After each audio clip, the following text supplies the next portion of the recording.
welcome to the first episode of this podcast, Conversations with Olwen. Thank you for joining me for my first podcast. It's been a long-term goal of mine, and I thank everybody for their understanding and their patience. I know many people have been eagerly awaiting it. I'm a busy mum, a busy working mum of boys, so it is very tricky to find time during my week to week to be filming podcasts and writing them. So why am I starting this podcast? I'm getting asked that a lot actually by people. I guess I've now reached a point in my career and in motherhood where I feel like I can no longer sit on the sidelines for starters, but also I feel like I have enough experience to give other families, other mothers, other parents who are struggling.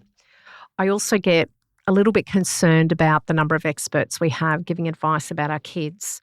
And really that's why I'm really concerned about our children.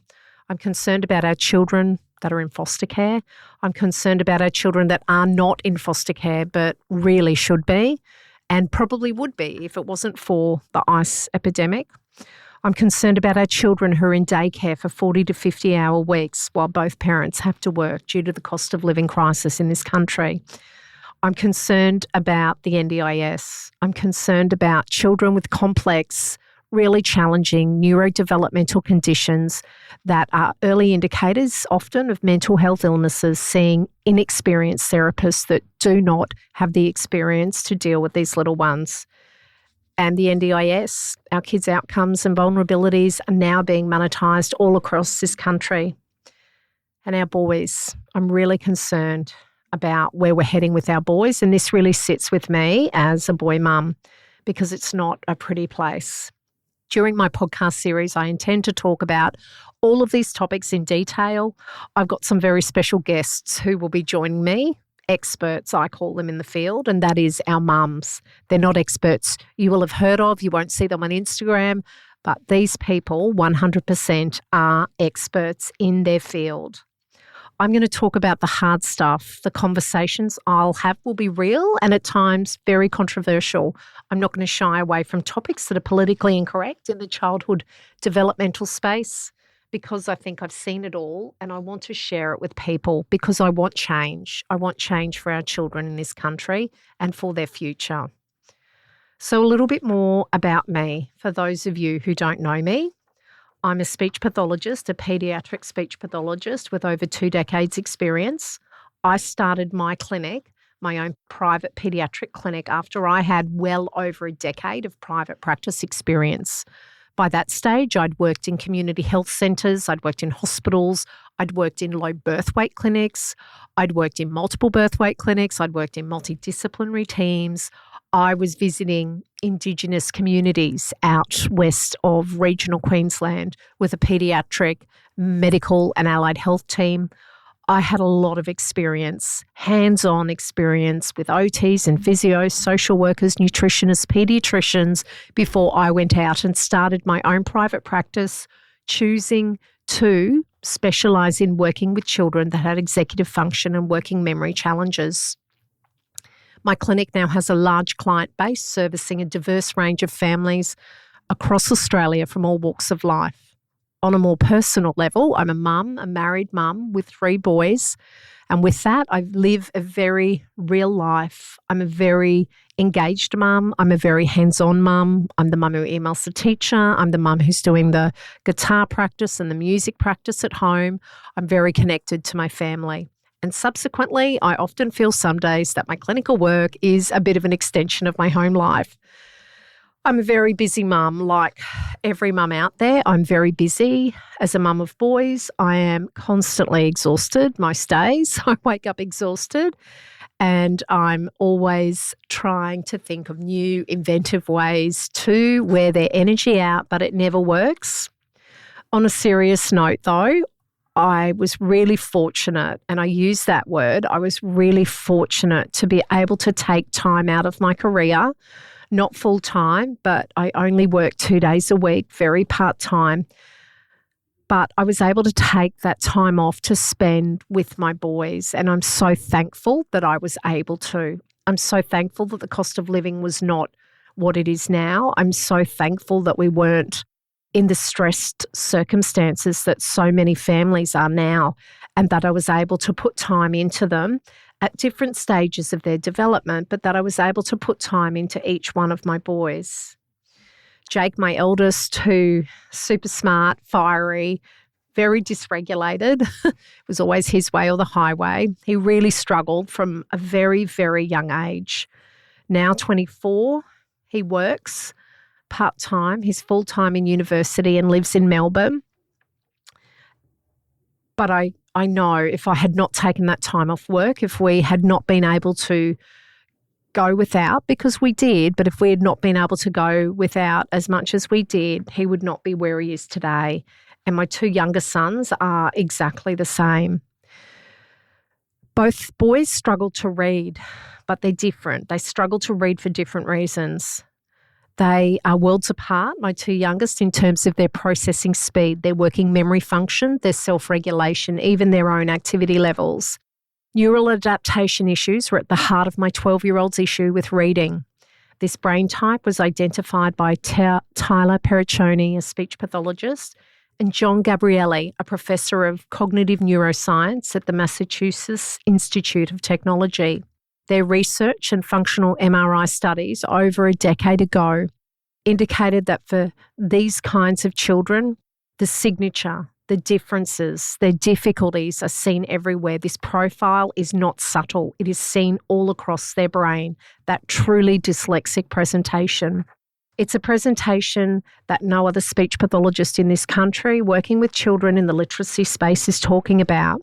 But to me, it perfectly explained my 12-year-old's slower processing speed, his difficulties with retention, his difficulties with memory, for movement, for language, for reading, for absolutely everything. We should be talking about these issues with reading because my sassy 7-year-old is completely different, worlds apart. Comparatively, he does not have any neuroadaptability issues. If anything, that kid adapts way too fast. He's already 3 steps ahead of you before he's backing back up around you, has the rope tied around you, and then he's 5 steps ahead again. I knew that by the time he was 1 year of age. His processing speed, his memory, the quickness with which his brain worked was completely different to his elder sibling. His presentation is much more Cohen's extreme male brain theory. His difficulties with reading directly relate to a particular neuroreceptor which is impacted by your central brain action. This deeper, secondary dysregulation I talk so much about, seen in busy little ones, where we often think it's just ADHD, but there's often more going on. Mums know. Mums who have that gut instinct, they know there's something going on. They have that gut instinct that that's unusual. Oh, they'll have some minor fixations mainly, but you'll put it down to just being a hyperfocus.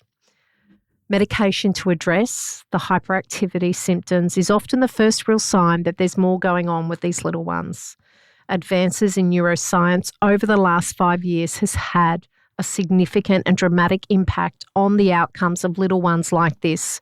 Many others I work with in my clinic who have combinations, more diagnoses, childhood apraxia of speech, developmental language disorder, children who have complex multifocal challenges being successfully treated with expert guidance from specialised paediatricians.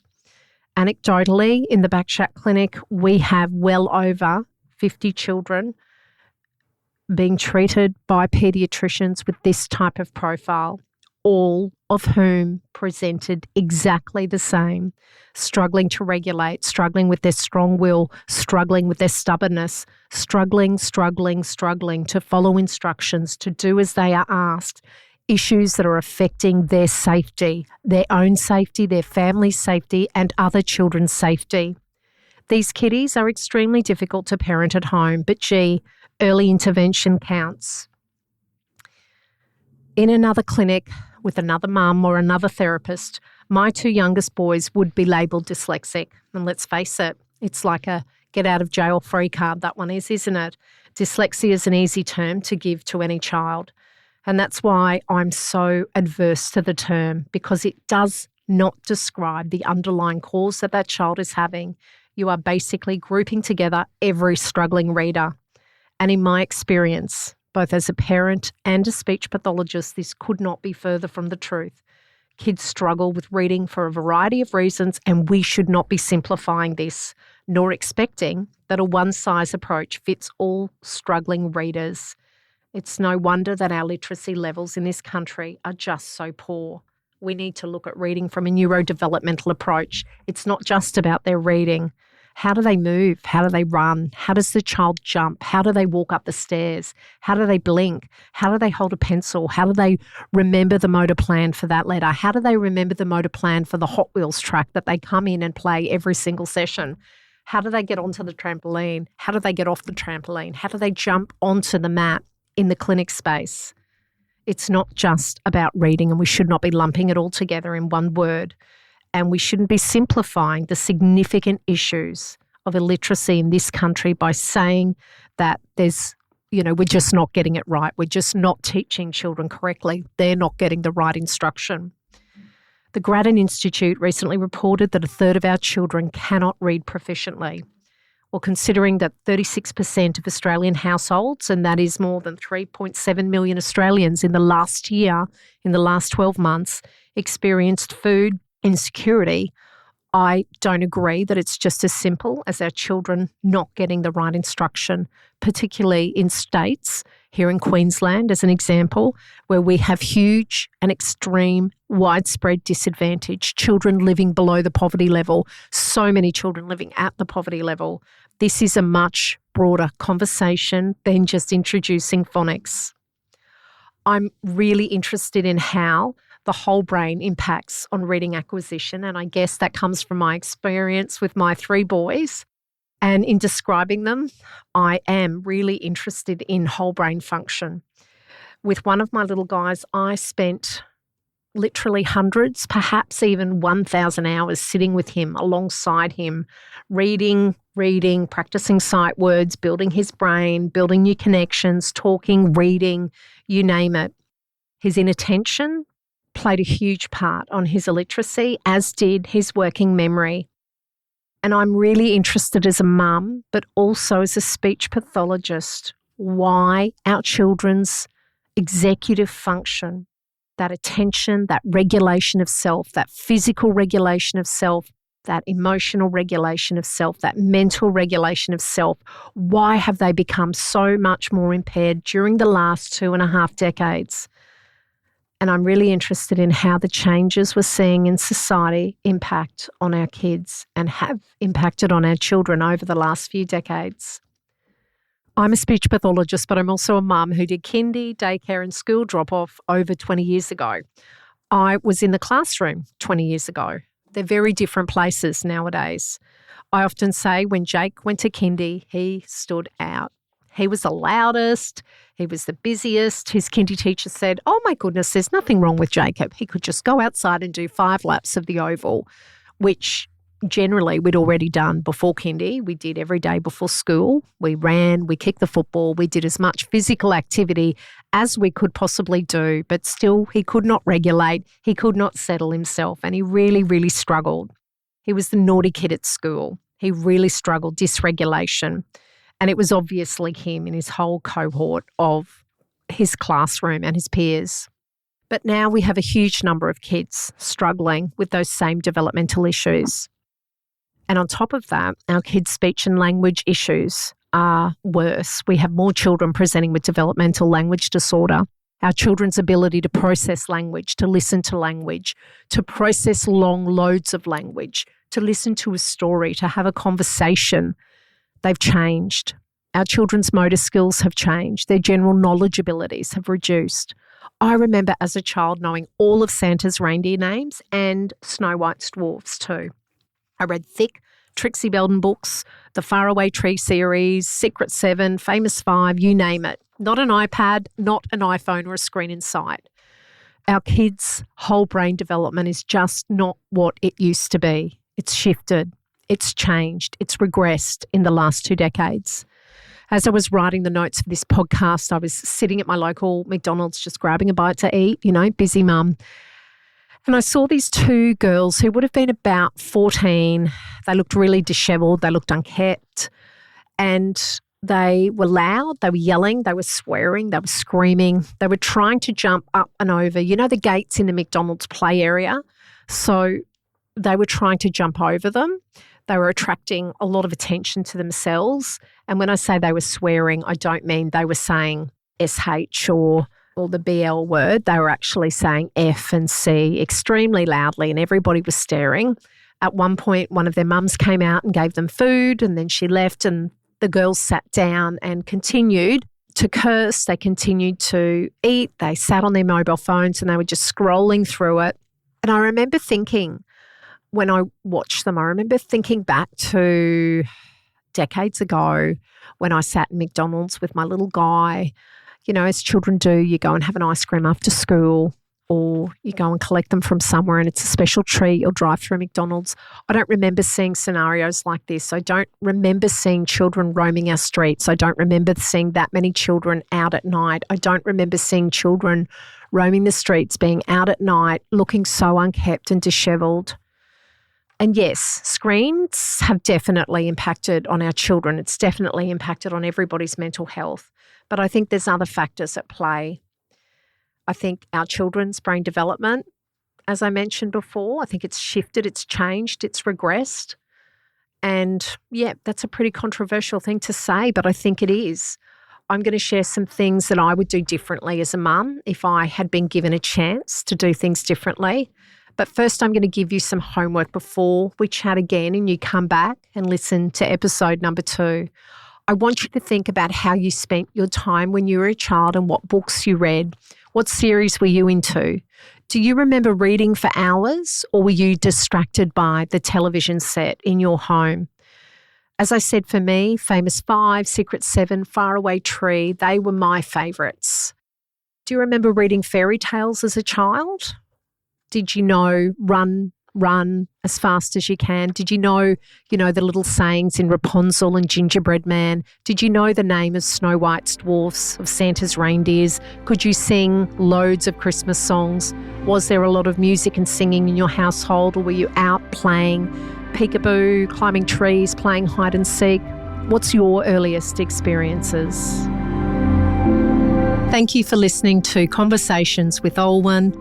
If you know somebody who needs to hear this episode today, please share it with them. Until next time.